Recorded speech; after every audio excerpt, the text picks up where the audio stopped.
Joining me right now is Florida Congressman Michael Waltz. He's a member of the House Armed Services Committee and a former Green Beret commander.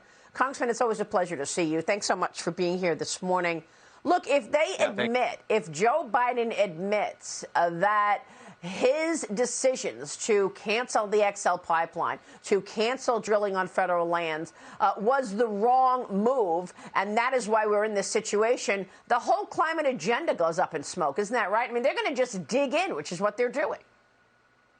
No, that's right, Maria. And look, I don't even call it gaffes anymore. I think they're just moments of brutal honesty from the president and especially from his energy secretary, Jennifer Granholm.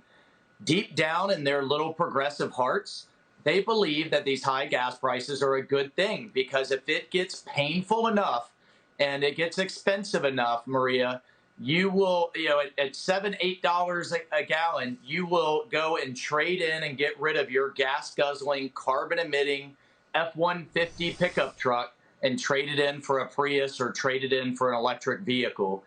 Even though electric vehicles exceed the median income of families in the United States, I think deep down that's what they believe. And to the extent they need to put a Band-Aid on it politically, for political reasons, because they know how unpopular these prices are, they're going to turn to dictatorships like Iran or Venezuela. And Maria, to see the president of the United States going on bended knee as a supplicant, practically begging the Saudis, it is just yet another blow to American credibility around the world. It's pathetic, but that's where these misguided policies have taken us.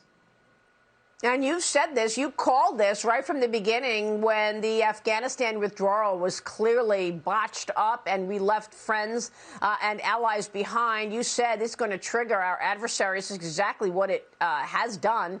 There is now, we understand, a possible call between Joe Biden and Chinese President Xi Jinping.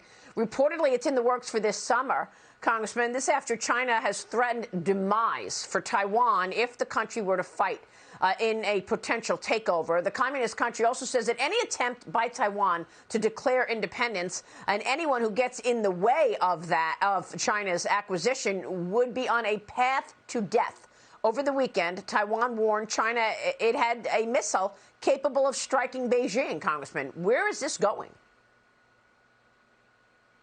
Well, Maria, look, I think this is sadly, and this isn't just my opinion or yours, this is our intelligence community's opinion, is heading towards some type of conflict. Chairman Xi of China is telling his country to prepare for war.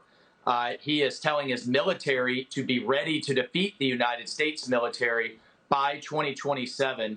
And they are putting the pieces in place, namely outbuilding us in ships 5-1, while the Biden administration retires more ships than it's building.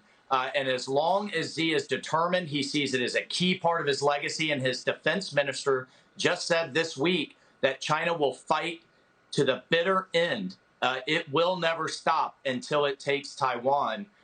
We have to be ready. And the first thing we have to do, as you and I have talked about, is stop funding our own demise through Wall Street, academia, sports industries, investment firms like BlackRock and Larry Fink, and on down the road. We are literally sending our tax dollars to their military buildup so that they can take over the world in line with their vision for the China dream. Well, look, you've got to talk about policy in that regard, because right now there's this wide open window for mutual funds, for the thrift fund, the 401k for government employees to acquire Chinese stocks. And, the policies are this administration's policies, allowing individuals to buy Chinese stocks, even our military men and women. Those companies are very well the companies that are going to turn around and be part of the Chinese Communist Party overtaking the United States. And then you've got the China initiative going away. You've got this administration wanting to alleviate China of the tariffs that Trump put in place. So, no matter how much we talk about the behavior of the CCP, you've got to look at this White House to see how they react to the CCP. And it's just a constant doing what China wants. Why? Yeah, well, that's great. Yeah, I mean, you're absolutely right, Maria. That's a great rundown. but the Chinese Communist Party have a policy that they call elite capture. And that's whether that is the sons, which in China are called the princelings of the rulers. In this case, the princeling would be Hunter Biden. Whether it's key university heads, sports figures, but basically they are all drunk, Maria, on Chinese money.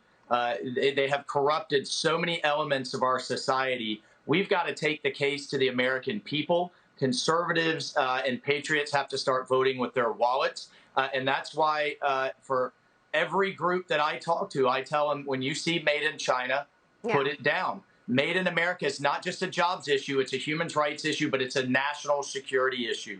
We have to bring those supply chains back home before it's too late. Congressman, real quick before you go on Iran, there is a growing protest movement here.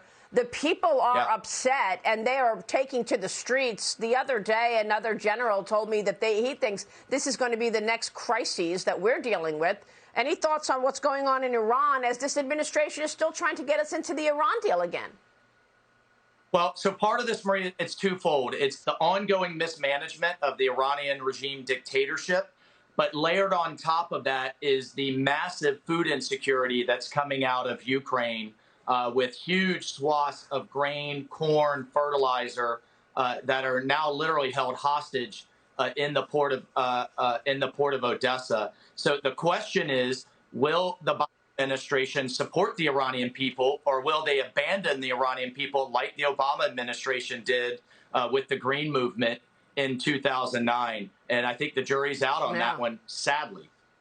It's a great point. Yeah, it's a great point. We're going to be talking about the food shortages with Vladimir Klitschko live from Ukraine coming up. But Congressman, it's always a pleasure to see you. Thanks very much for weighing in on all of that. Okay.